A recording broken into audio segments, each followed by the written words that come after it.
Welcome to The Explainer. So, today we're looking at a story that completely, and I mean absolutely, redefined the metrics of greatness.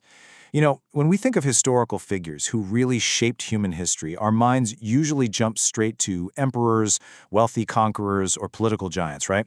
We tend to think of the Caesars of Rome or the pharaohs of Egypt, people who built their legacies on the backs of vast armies, monumental architecture, and just sheer political dominance. But today, we're exploring the source material detailing the life of a man from 2,000 years ago in Judea. A man who changed the course of human history not through wealth, not through the sword, and definitely not through political maneuvering, but through an astonishing display of unconditional love, compassion, and profound humility. Okay, let's dive right into this. Picture the scene over 2 millennia ago, the dusty, sun-baked roads of first-century Judea. Now, at this time, the world was dominated by the iron grip of the Roman Empire. Judea was an occupied territory, burdened by heavy taxation, strict military presence, and constant political unrest. So, naturally, the people of that era often hoped for a mighty, warrior-like leader to just overthrow their oppressors. Yet, his entrance into the world was entirely quiet. As our source material highlights, Jesus Christ was not born into wealth, elite status, or any kind of political influence. There was no royal procession, no military escort. Instead, he entered the world in absolute humility, quietly setting the stage for what the texts describe as one of the greatest examples of love, forgiveness, and sacrifice the world has literally ever known. Section 1. The Humble Beginnings, from Nazareth to the World. What's really interesting about this is his early life. It's just as fascinating as his public years, especially when we contrast the traditional metrics of worldly greatness, things like wealth, political power, earthly fame, and status, with the life actually detailed in the texts. He didn't spend his youth in some fancy palace or elite academic institution in Jerusalem. Instead, he was raised in the quiet, completely unassuming village of Nazareth. The historical accounts tell us he worked as a carpenter, doing the grueling physical labor of a first-century artisan long before he ever began his public ministry. He never sought riches. He didn't chase earthly fame. Instead, he perfectly understood and lived out the value of honest, hard work, dedication to family, patience, and humility. His whole lifestyle was defined by simplicity, generosity, and just a complete, unwavering trust in God. To truly wrap our heads around the sheer historical improbability of his impact, it really helps to map out this earthly journey. The progression reveals a profoundly unique narrative. It starts with that quiet early life as a Nazareth carpenter, living in pretty much total obscurity. Then it transitions into his public ministry, a vibrant period defined by teaching and miraculous healing across the whole region. This eventually leads directly to the crucifixion, representing ultimate sacrificial love, and finally, the resurrection, which for his followers signifies hope and redemption. Grasping this historical progression is absolutely essential to understanding how a quiet upbringing in a remote village sparked a global movement. Section 2. A Revolution of Compassion, stepping into the margins. So, when Jesus eventually left Nazareth, he didn't head for the comfortable halls of power or try to buddy up with the elite religious leaders. Instead, he hit the dusty roads alongside his disciples, shifting his focus entirely toward a public ministry defined by radical, action-oriented compassion. As he traveled across towns and villages, his actions were incredibly intentional. He was healing the sick, comforting the brokenhearted, feeding the hungry, and welcoming children. And to understand how radical this actually was, we have to remember that first-century Judea was a heavily stratified society obsessed with ritual purity.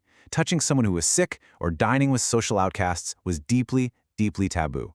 Yet Jesus actively sought out those who were completely rejected by society. He stepped directly into the margins to show kindness and dignity to the outcasts, basically proving that true greatness is measured by service to others.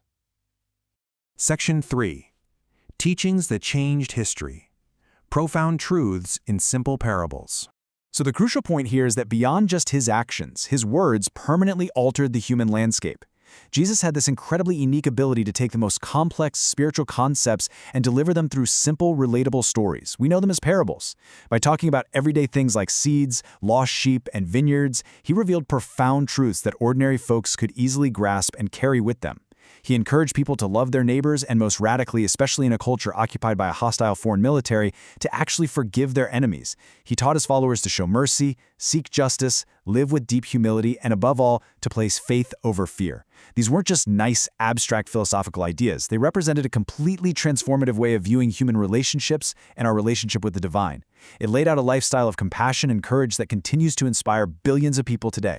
Love your neighbors, forgive your enemies. Place faith above fear. Just let the weight of those words land for a second. To actually live out those words, especially the command to forgive those who wrong you, well, that requires immense spiritual strength. And the source material notes exactly where he drew that strength from. Jesus spent countless hours in prayer. He would often just withdraw from the massive, pressing crowds, intentionally seeking out quiet mountains and peaceful places at sunrise. There, he would pray alone, continually strengthening his relationship with God before returning to share these super challenging, life-giving messages with the world. Section 4. The Ultimate Sacrifice. Love Overcoming Hatred. And this brilliantly illustrates what the historical accounts point to as the most difficult yet absolutely pivotal chapter of this story. Despite a central message of peace and healing, the texts detail how Jesus faced intense betrayal, profound suffering, and terrible injustice at the hands of the authorities. But what the source material emphasizes as truly breathtaking here is how he actually responded. When faced with the absolute darkest aspects of humanity, he did not respond with hatred. He didn't respond with anger or vengeance, he responded with forgiveness. The crucifixion was an ancient Roman instrument designed for maximum terror and humiliation. Yet the New Testament frames this event not as a defeat or some massive failure, but as the ultimate expression of sacrificial love. He willingly endured the cross, staying totally true to his teachings of forgiveness and compassion to his very last breath. But, as you'll see, the narrative outlined in these ancient texts definitely does not end in tragedy. For his followers, the empty tomb, illuminated by radiant morning light, changed absolutely everything. The source material explains that his followers believe his resurrection brought hope, profound redemption, and the promise of eternal life. And the scale of the historical shift caused by this belief, it honestly cannot be overstated. This single reported event transformed a scattered, terrified group of grieving disciples who were literally hiding behind locked doors into a bold, unstoppable movement. They suddenly possessed the courage to travel the known world, facing intense persecution, just to share this message. A message that would literally rewrite human history. Section 5. A timeless personal invitation, a legacy for today. Let's move to the present and see how this all builds into our modern world. More than 2,000 years later, the teachings of Jesus Christ aren't just ancient history confined to some dusty textbook. They actively influence people across every single nation and culture on Earth right now. His example continues to inspire millions to build hospitals, care for the marginalized, and live with vibrant faith. It empowers everyday people to become a light in a world that is so desperately searching for hope. This isn't just a historical footprint. The source material presents it as a living, breathing reality that continually offers unconditional love, profound peace, and enduring hope to all of humanity. Now, what you should really take away from the source material in this explainer is how it presents a deeply personal invitation. The text outlines a call that is extended to individuals from literally all walks of life. Whether a person is struggling, feeling completely lonely, dealing with a broken heart, or maybe just frightened by the incredibly complex state of the world today, the message detailed in these ancient accounts is an invitation to step into the exact peace and compassion he modeled. It frames his life not merely as an event to be studied, but as a lasting legacy of unconditional love and hope that is meant to genuinely transform hearts. So we've explored his humble beginnings in a quiet carpenter's shop, his radical revolution of compassion among the marginalized, his transformative teachings on love and forgiveness, and of course, his ultimate sacrifice. It all culminates in a message that has echoed through the centuries, speaking directly to the human condition. So I want to leave you with this question to chew on. In a modern world that is still so often struggling with division and fear, how might his enduring invitation of unconditional love and peace transform your own heart today? Thank you so much for joining me for this explainer, and I highly encourage you to keep exploring these profound historical texts for yourself.